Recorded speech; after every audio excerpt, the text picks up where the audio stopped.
Hi guys, ending of freedom of movement meant the pool of workers that Britain relies upon would shrink. Now Brexiteers for some time have been saying, don't worry, we will train up our own staff, while less ideological ones claimed workers from around the world would come to fill those shortages. What has come about is that pressure has been applied either directly or indirectly upon the Home Office to issue more visas. Here, Immigration Minister Robert Jenrick admits a rise in so-called legal migration, but that's down to flexibility. Have a listen.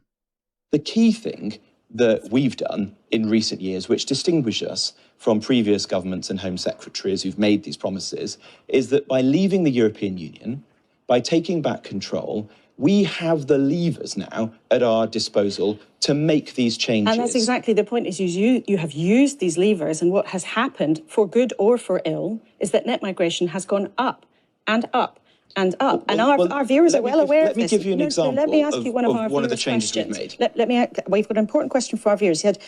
John says, please ask about the Conservative encouragement of immigration students.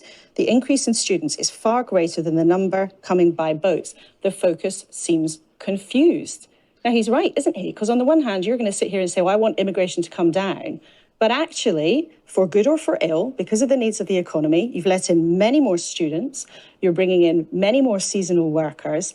The list of so-called shortage occupations of people who the economy needs is getting longer and longer and longer. It is confused, isn't it? No, firstly, I think it's right to completely distinguish between legal and illegal migration. We're taking amongst the most robust action of any European country to stop the small boats and to tackle illegal migration, because it shouldn't be for people smugglers to determine who comes into this country. And it's for the government and parliament. On legal migration, as a result of the points-based system that this government created, we now have the ability to show some flexibility where there are skill shortages. But as I say, that has its limits, because there is a responsibility on business and industry to invest in the workforce. What? Okay, there's so many things to respond to here, but first of all, I want to focus on this one. It's the responsibility of businesses and industry to train up workers, basically, what he's saying here. It's not the responsibility of government. So businesses and representatives of business who were warning about Brexit, were saying it would be a bad idea, are now being expected to fix the problems Brexit has created. You know, the problems that Robert Jenrick has inflicted upon businesses, well, he said, well, they have to fix those problems. Yeah, we created the problems, but you have to fix them. But the bigger issue here is that the Tories are trying to chase the Reform UK, UKIP, whatever vote, the racist and bigoted vote.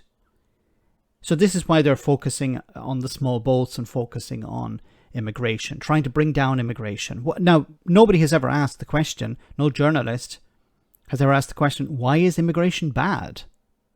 Why do you have to bring down the numbers? You know, the minister says, okay, we have to bring down the numbers, and the journalist opposite asks, how are you going to do that? Never, why are you going to do that? If there's a shortage of workers, why are you bringing down immigration? And earlier in the interview, he talked about how, well, now that we've left the EU, we have the levers to bring down immigration. But the UK already had powers to deport people when it was a member of the European Union. But the greatest control on immigration is the economy itself. If there are no jobs available, then people won't come to the country to work because there are no jobs. Now, there's a reason why people leave countries where there are no jobs and move to countries where there are jobs, and businesses and many sectors are crying out for labour.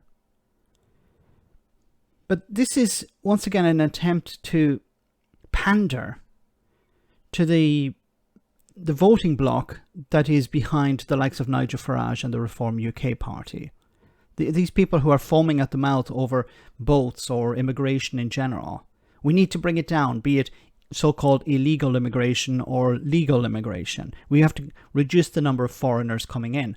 But the Tory government can't do that because they're under a massive amount of pressure from industry, from many sectors, farming, hospitality, healthcare, to bring in workers because the businesses are struggling at the moment. So they're putting pressure on ministers, and those ministers are putting pressure on the Home Secretary and the Home Office.